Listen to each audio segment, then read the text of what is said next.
Have you ever wondered what your aging parents might be keeping from you? In this video, we'll reveal 3 important secrets many elderly parents choose not to share. Watch until the end to discover how these hidden truths can deepen your understanding and connection with your loved ones. Before we begin, I would appreciate it if you like this video. You can help me continue to spread the old age lesson.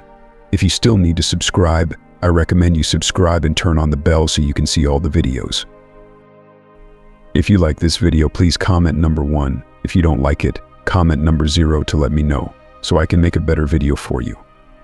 Now let's get started. In old age, wise individuals never reveal these 3 secrets to their children. Dear friends, while everyone might laugh with you when it comes to crying, you are alone. Therefore, to ensure that your later years are not filled with sorrow and darkness, parents shouldn't disclose these secrets to their children. Even a moment of indiscretion can turn your otherwise pleasant old age into a time of sadness and grief. With these 3 secrets, revealing just one can lead to troubles, conflicts, and the disintegration of family harmony. So what are these secrets that can cause such loss? Let's listen and reflect through these everyday stories. Number 1. Marital disputes. Anna married someone living several kilometers away from her parents. Her job was not too busy, but sometimes she would visit her parents only once a month. Children often want to gather with their families on weekends, holidays, or whenever possible for a joyful reunion. However, every time she visited home, it was a headache because her parents were constantly arguing. Her father, who had been authoritative since youth, would make a statement and expect everyone to follow it without question.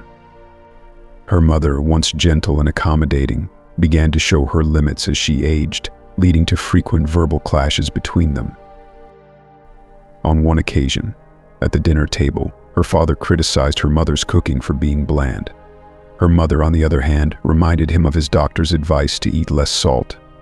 Their arguments often included harsh words, affecting the family's peace. Despite her efforts to advise them to be more harmonious, her parents would momentarily comply but soon return to their old ways. Similarly, Tone's parents in Vinh Hung, Hoang Mai had a different dynamic.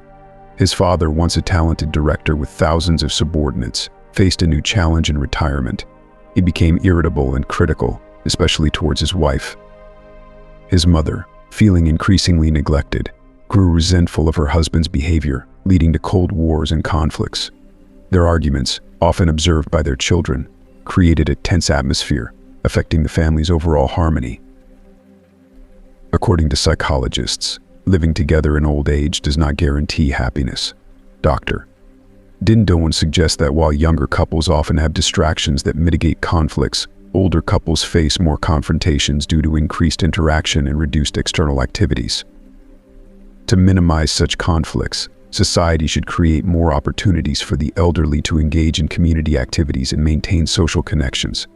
Encouraging physical activity and participation in social clubs can also help. Number 2. Savings. Many people consider saving money for retirement as a significant concern. Research shows that 3 out of 5 people manage to save some money for their later years. However, the situation can be more complex in Vietnam, where many people have no savings. Those who do save often struggle between using their savings for themselves or leaving it for their children. For instance, Mrs. Man, who saved diligently all her life, felt torn between using her savings for personal needs and supporting her children. Her reluctance to spend money on herself led to her neglecting her health. According to psychologists, saving money for children is often driven by a sense of responsibility. Parents feel obligated to provide for their children even in old age. However, when children become independent and parents face their own needs, it can create financial and emotional strain. Psychologists recommend a balanced financial plan that considers both personal needs and support for children. Number 3. Health issues. As people age, their health inevitably declines. Many try to maintain good habits, but serious health problems can still arise. Some elderly people, feeling the need to keep their health issues private, may face difficulties in managing their condition. For example, Mrs. Hang, who suffered from joint pain, kept her health struggles hidden to avoid worrying her children. However, keeping such issues secret can create additional stress and hinder proper care. Experts suggest that elderly individuals should share their health status with their children to receive necessary support. Open communication about health can help families provide better care and support. In summary, keeping secrets about marital conflicts, financial status, or health can impact family harmony and well-being. In old age, sharing and understanding between generations is crucial for maintaining a warm family relationship and mutual support. Tio has already said that he has blocked his parents on all communication channels. I know that his wounds are very difficult to heal, but I believe his parents also care about him deeply. They may have been neglectful, but it's not fair to cut them off completely. Is there anything I can do to mend this? Ladies and gentlemen, just like fingers of different lengths, parents cannot ensure that every child is treated equally, especially in large families. Partiality is not a major issue, but if you show too much favoritism toward one child, it can lead to conflicts among siblings and affect parent-child relationships. These conflicts can easily result in estrangement and broken family bonds. Some people even cut off relatives because they feel they haven't been treated fairly or given preferential treatment. Some children may even develop a mindset of not wanting to repay or care for their parents. Therefore, wise parents will consider their actions carefully to avoid negatively impacting other family members. In the final part of today's program, let's listen to a story about a stepfather. He was over 50 when he married my mother, seeking companionship in old age. He wasn't outstanding in any way except for his cooking skills and genuine heart. But meeting him, I realized the true meaning of family. After the meeting, I was lost for 3 years, and he came to my house. Compared to my father, he seemed ordinary, with no notable advantages. His house was small, his pension modest, and he was just a retired ordinary worker. Moreover, his son had just married and needed his help. To be honest, my mother agreed to meet him out of courtesy to the matchmaker. In the end, my mother was impressed by his cooking skills. When they first met, he said, "Mrs. Lee, I know your condition is very good and you lack nothing. Honestly, I have nothing to offer you, but let's try to get to know each other. Please stay for a simple meal today." Her genuine heart made my mother unwilling to refuse, and she stayed. He didn't let her do anything, just made a bowl of soup with 4 types of vegetables, especially a pumpkin stew with meat. My mother enjoyed it so much that she didn't want to put down her chopsticks. Before leaving, he told her to come back if she wanted to eat more, saying that even though he wasn't well off, he could still offer pumpkin dishes without any trouble. Later, my mother met a few other people, but despite their better conditions, she chose him. The real reason was somewhat selfish. After serving my father for over half her life, she wanted to be the one cared for this time. He and my mother came together. The outsiders, including him, my mother, me, and his 3 sons, had a meal together at a luxurious 5-star hotel. I specifically arranged this to show my importance to him, but in reality, it was to display my status. When leaving the hotel, he gently said to me, "From now on, we're family. If you want to invite me for a meal, just go to a roadside eatery. There, I can eat comfortably and won't feel guilty about spending money." His sincere words wounded my vanity. I felt that competing with such a straightforward old man was like trying to deceive a child with candy. It was truly shameless. He took great care of my mother. Every time she saw me, she would talk about needing to lose weight with a happy tone. He cooked well. Once, while having a meal with everyone, I couldn't help but tell my wife to learn a bit from him when he cooks next time. My wife, who had no interest in learning, seemed quite annoyed. He quickly stepped in to defuse the situation, saying, "I've achieved nothing in my life except cooking. Don't imitate me. You all are doing great things. Just come here to eat if you want. I'd rather have someone to eat the food I make." That day when we left, he packed a lot of leftovers for us to take home. As he handed them to me, he said, "Don't praise my cooking anymore. Honestly, I feel embarrassed when people mention it. Every man can cook, but in other aspects I'm lacking. This shouldn't be considered a virtue." On the way home, I recounted his words to my wife. She said that people like him are born to serve others. He was willing to bow down to the ground. My mother had good fortune and now felt like a queen. I glanced at my wife while driving, sensing her disdain for him. I felt nothing but pity for him. In the end, he remained an outsider who felt ashamed. The next day, I moved to a new house. He and my mother came to perform the ritual of heating the bottom of the pot, a tradition for moving houses. He carefully followed the ritual, but when it came to the meal, he didn't sit in the honored seat. We searched everywhere but couldn't find him. Calling his phone was futile, as it was turned off. It seemed he had planned his departure for when the guests were gone. He returned home with the leftovers packed in containers he had prepared. My mother was upset and felt sorry for him. She told him, "Don't do this anymore. I can cover this expense. I can't bear to see you eating leftovers."